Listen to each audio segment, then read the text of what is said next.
Saudi আরবের sleeping Prince নামে পরিচিত যুবরাজ আল ওয়ালিদ বিন খালেদ বিন তালাল আল সৌদ অবশেষে এই পৃথিবী থেকে বিদায় নিলেন। দীর্ঘ প্রায় ১৯ বছর ধরে কোমা থাকা এই যুবরাজ সম্প্রতি শেষ নিঃশ্বাস ত্যাগ করেন। ২০০৫ সালে এক ভয়াবহ সড়ক দুর্ঘটনার শিকার হন যুবরাজ। তখন তিনি মাত্র ১৮ বছরের যুবক ছিলেন। দুর্ঘটনায় গুরুত্ব মাথায় আঘাত পেয়ে তিনি কোমায় চলে যান, আর সেই ঘুম যেন আর ভাঙেনি। তার পরিবার কখনো আশা ছাড়েনি।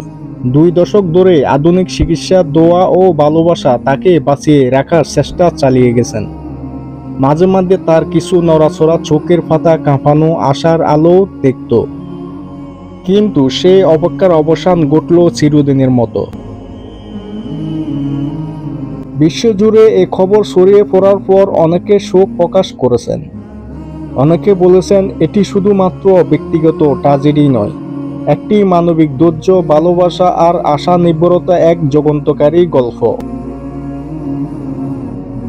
আল্লাহ যেন তাকে জান্নাতে সর্বোচ্চ স্থানে স্থান দেন। তার পরিবারের প্রতি রইল গভীর শোক, সহানুভূতি ও দোয়া। নিউজ ডেস্ক, আন্তর্জাতিক দুনিয়া।